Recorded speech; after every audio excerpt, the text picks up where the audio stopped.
Have you ever noticed how some people sleep a full 8 hours and wake up exhausted? Not tired in the way a long day makes you tired, not the kind of exhaustion that a good meal and a hot shower can fix. I'm talking about a different kind of tired, a tired that lives in your chest, a tired that follows you into weekends, into vacations, into the moments everyone else calls relaxing. You lay down. The room is quiet, your body is still, and yet something inside you won't stop moving. There's a part of you that keeps scanning, keeps listening, keeps waiting for something to go wrong. You close your eyes, and instead of darkness, you find a list. All the things you forgot to do, all the people you might have disappointed, all the ways tomorrow could unravel if you aren't careful. And somewhere beneath the lists and the worry, there's a quieter whisper, a voice that says, you don't deserve to stop yet, you haven't done enough, you haven't been enough. So you lie there, technically resting, physically still, but not rested. And here's what no one tells you. For some people, this isn't insomnia, it isn't anxiety. In the clinical sense, it's something older than that. Something that was wired into them before they even had words for it. Some people never feel rested because rest was never safe. Not when they were children. Not when the house was quiet in a frightening way. Not when they learned early and completely that the moment they stopped being useful, stopped being good, stopped being needed, they became invisible, and invisible felt dangerous, so they kept moving.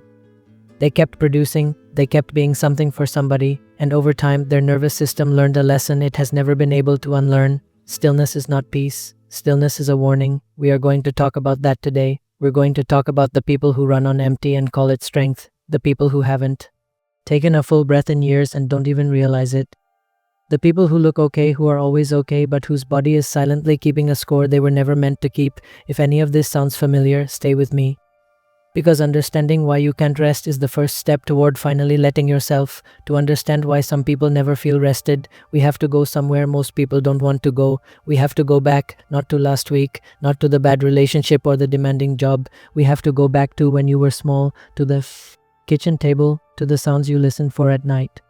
To the version of you that learned, before anyone taught it to you directly, what you had to be safe. Here is what happens in early childhood that most of us were never told.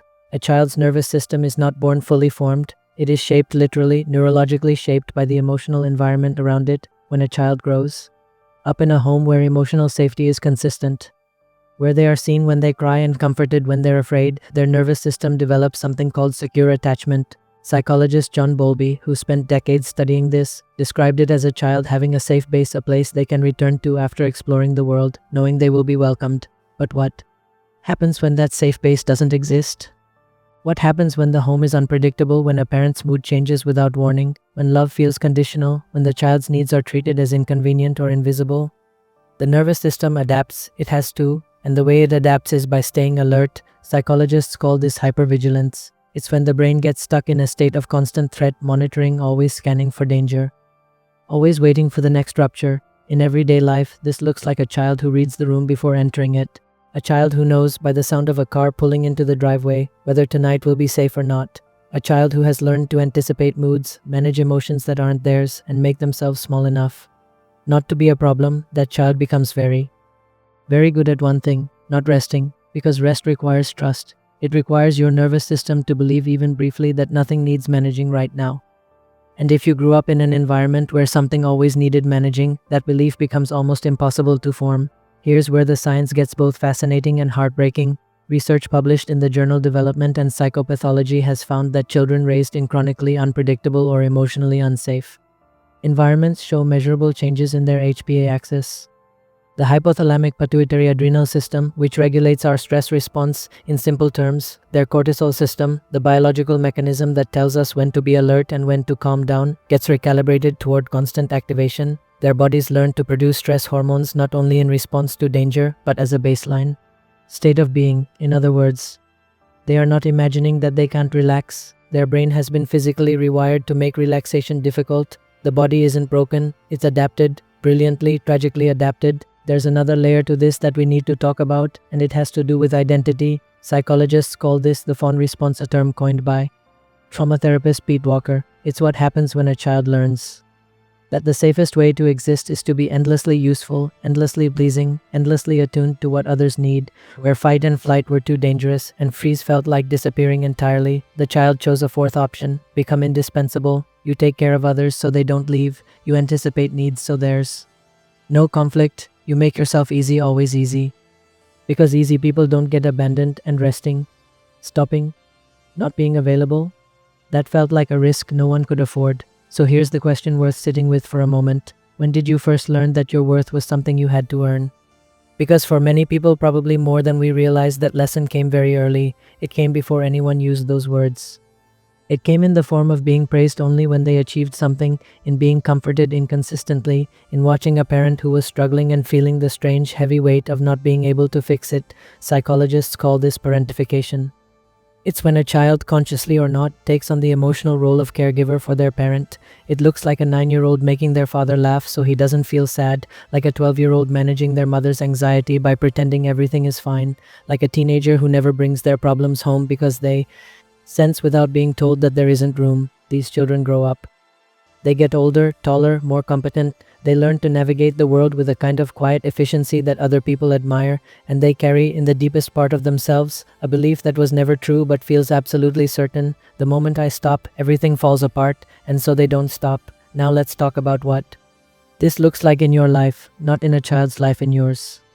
Because this isn't just childhood history, it lives in you right now, in the choices you make without making them, in the way your body responds when someone tells you to just relax, in the strange guilt that floods in the moment you try to take a day off.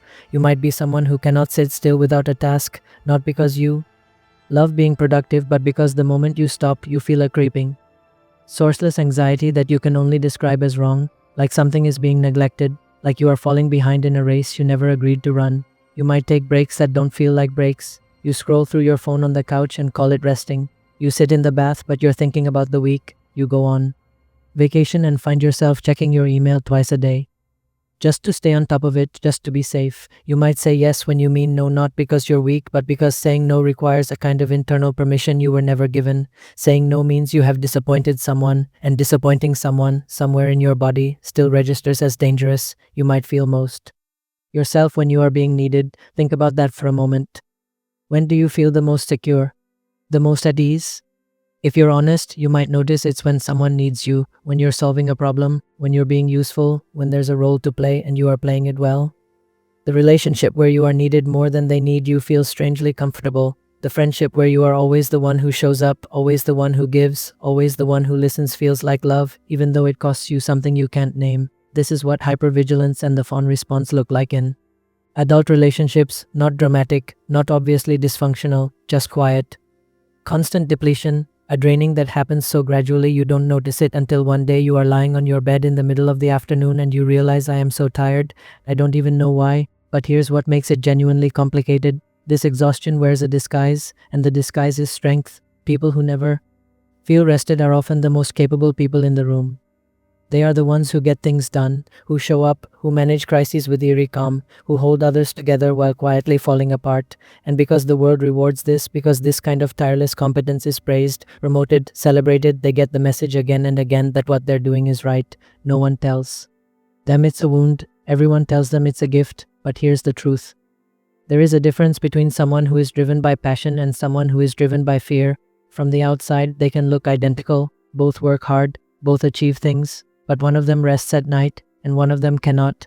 One of them, when they finish a project, feels a moment of genuine satisfaction before moving to the next thing. The other finishes the project and immediately, before the feeling can settle, starts worrying about whether it was good enough, whether people noticed, whether they can keep this up, whether they will be found out. That fear of being found out has its own name. It's called imposter syndrome, and research from the International Journal of Behavioral Science has found it affects an estimated 70% of people at some point in their lives. But it runs deepest in those whose early environment taught them that their value was conditional, that they were loved for what they did, not for who they were. When your worth was never intrinsic, when it was always attached to performance, to behavior, to usefulness, then no amount of achievement feels like enough, because the goal was never the achievement.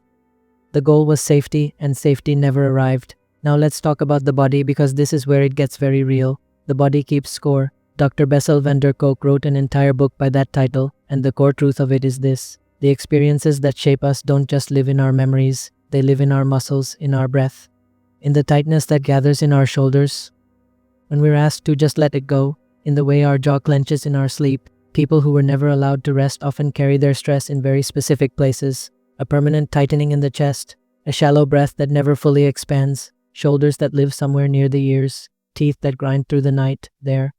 Body is still doing what it learned to do, still protecting, still bracing, and the cruel irony is this: the more exhausted you become, the harder it is to rest, because a chronically activated nervous system loses its capacity for what researchers call parasympathetic recovery, the natural process of downshifting after stress. The system that's supposed to say it's okay, you can relax now, becomes quieter and quieter until you genuinely cannot hear it anymore.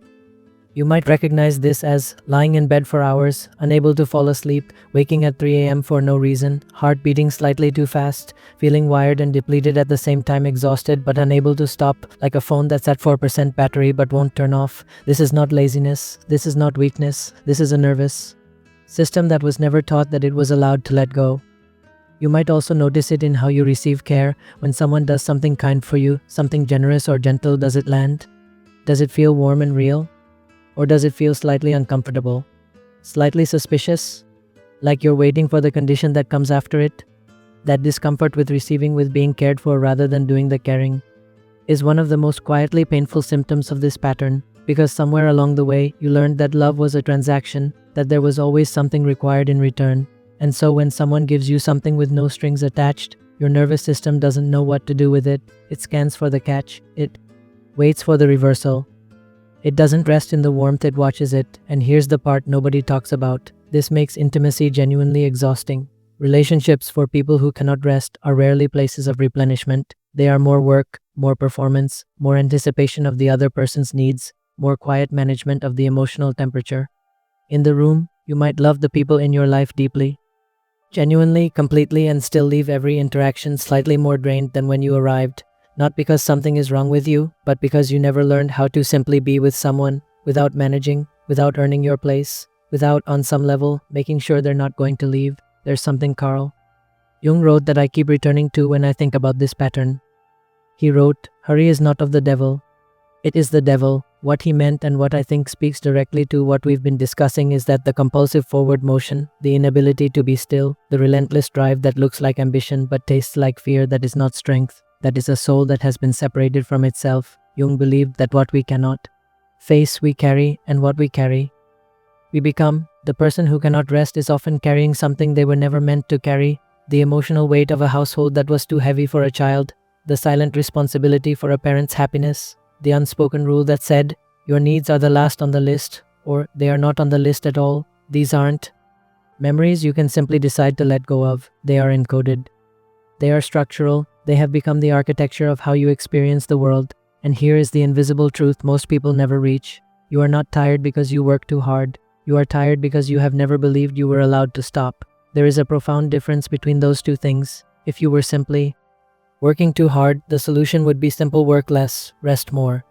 But you've probably tried that. You've probably taken the vacation and come back feeling worse. You've probably had the slow Sunday and spent it consumed by a low-level dread you couldn't explain. You've probably cancelled plans to stay home and rest, and spent the entire time feeling guilty for resting. The problem was never the schedule. The problem is the belief embedded so deep inside you that it no longer feels like a belief, it feels like a fact. I am only worth what I produce. Stillness is weakness. If I stop, I will be forgotten, abandoned, replaceable. These are not truths, but they feel more real than almost anything else. And this is where I want to gently push back against something our culture tells us constantly. We are told that rest is a reward, that we earn time off, that vacation is something you deserve after sufficient effort, that sleep is a tool for performance recovery, not a basic human right. We have built an entire civilization on the same belief that wounded us as children. Your worth is conditional on your output, and so we carry our childhoods into our offices, our relationships, our bedrooms. We reproduce the original wound in every environment we inhabit, not because we want to, not because we're broken, but because the nervous system seeks the familiar. And for many of us, exhaustion is the most familiar thing we know. There's a term in psychology, trauma repetition, and it describes exactly this: the way we unconsciously recreate the emotional conditions of our early life, not to punish ourselves, but because the nervous system mistakes the familiar for the safe. The exhaustion is familiar.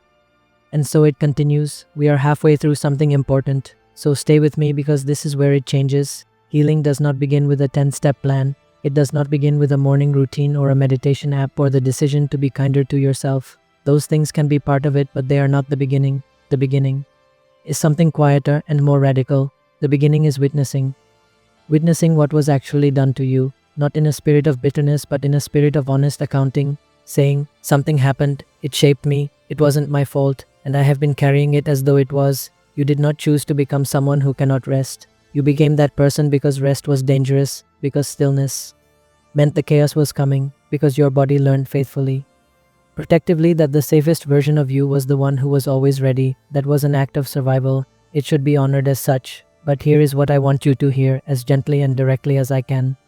Survival mode was meant to be temporary. The child who learned to brace was brilliant. The child who learned to scan and manage and anticipate was doing what they needed to do. But you are not that child anymore. The house you live in now, the one you've built as an adult, is not the same house. And the question you are now being asked to sit with is one of the most difficult questions a person can face. What if it's safe now? What if you are allowed to put it down? Not all at once, not in a day, not by deciding, but slowly through experience, through allowing yourself to be still without punishing yourself for it, through receiving kindness and instead of searching for the catch, practicing letting it land. Research from the journal Psychoneurology has found that the nervous system is more plastic than we once believed, that with consistent experiences of safety, even deeply conditioned stress responses can soften and shift. The biology is not fixed, the pattern is not permanent. Your nervous system can learn new things, including this: rest is not a reward, it is a right you do not have to earn your exhaustion before you're allowed to recover from it. You do not have to justify your need for stillness. You do not have to be productive enough, good enough, helpful enough, small enough before you are allowed to breathe. The healing is in learning slowly, imperfectly, with many setbacks to live as though that is true. It might look like sitting in a room without your phone and resisting the urge to fill the silence. It might look like letting someone help you and not immediately reciprocating. It might look like finishing work for the day and allowing the feeling of incompleteness to exist without immediately acting on it. It might look like being kind to the part of you that still believes it needs to earn its place, because that part isn't wrong. It was trying to protect you. It just never got the message that the danger had passed. Gabor, the physician and trauma expert, often says that the question we should ask is not what is wrong with you, but what happened to you. And beneath every person who cannot rest, there is an answer to that question. There is a story that began long before the insomnia, long before the anxiety, long before the drivenness that everyone around you admires. There is a child who learned that their comfort was less important than the comfort of the room. You can begin now to gently disagree with that lesson. Do you remember that feeling I described at the beginning? Lying still, body flat, room quiet, and yet something in you scanning, waiting, unable to stop.